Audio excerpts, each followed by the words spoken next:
Now, it was supposed to be a fun night out with friends, but these young women say they never want to go out again after they were injected with some kind of drug. It's a shocking and terrifying new danger known as needle spiking. It was very packed. I was quite nervous, but thought we were in for a pretty fun night. 18 years old, it was Jayleena's first time clubbing and will probably be her last. Like, I'm 18. Kind of just destroyed over my first night going out clubbing. This teenager wants everyone to know what happened to her is not okay. She says she was dancing with a boy inside this Newcastle nightclub 2 weeks ago.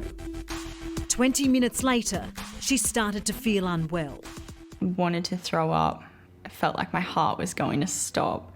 And I just remember calling someone to come and get me. I was completely unconscious in the car and no one could wake me when I got home. It was when the young nursing student noticed this on her leg. She suspected she'd been spiked in the most frightening of ways. I was sitting in the car and I saw it on my inner thigh. It was just a small bruise with a needle-like mark that was pretty evident. I thought it was insane, like you go out covering your drink, not expecting to be jabbed with a needle. Had you heard of needle spiking before? Yes. What did you know about it? I'd just seen posts about it happening to girls, but it was overseas, like it wasn't ever in Australia, it was all over in the UK. Just keep safe and, keep an eye on your friends. 20-year-old Hannah is still coming to terms with her night out at the same nightclub last Friday. I remember being on the dance floor and then the next minute it just goes black. Everything just went blurry and then I woke up on the train a couple of hours later.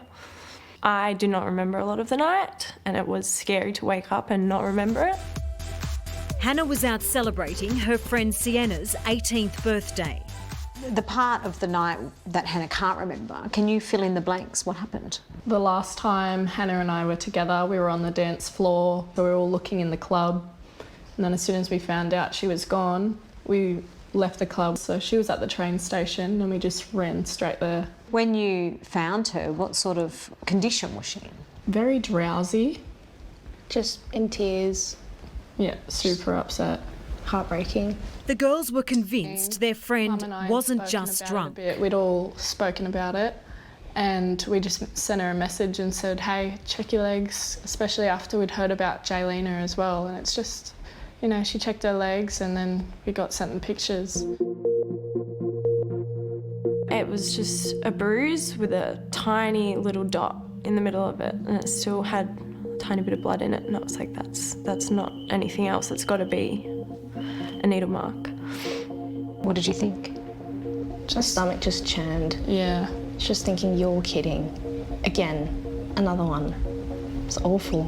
Like Jayleena, Hannah found it hard to find the courage to tell someone. I was scared to tell my parents because I thought, they'd think it's my fault. But lucky she did.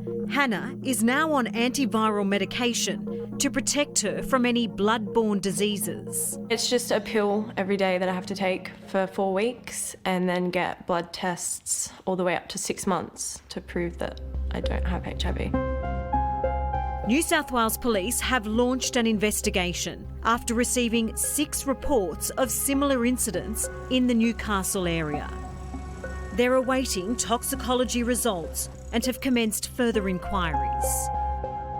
It's just disgusting. How could you do that? Like, it goes beyond just putting a pill or a powder in someone's drink. You're actually injecting someone with a needle with force enough to cause a bruise. The issue of needle spiking is making headlines in the UK, with 670 reports of injection incidents made to police in just the past 2 months. While some arrests have been made overseas, detectives say that figure doesn't necessarily reflect a confirmed crime.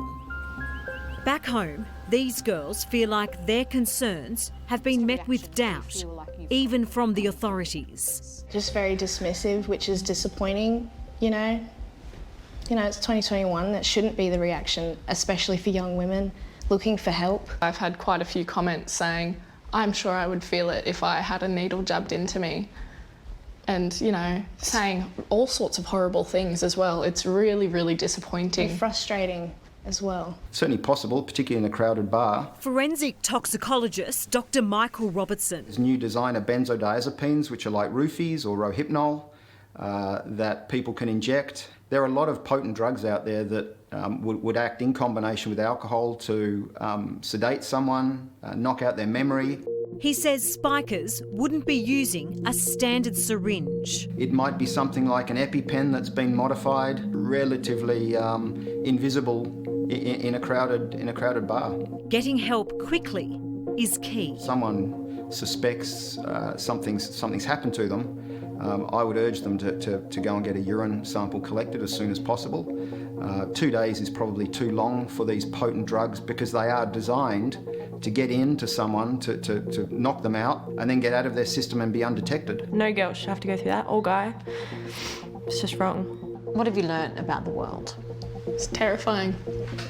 It's a terrifying place. Didn't think that this would be the reality of turning 18 and finally being able to go out. It's just scared me completely off it because that could have been any of us. It's horrible. It's sad, isn't it? And not to mention outrageous and very worrying indeed. And the nightclub says it's handed over the security footage and is fully cooperating with police.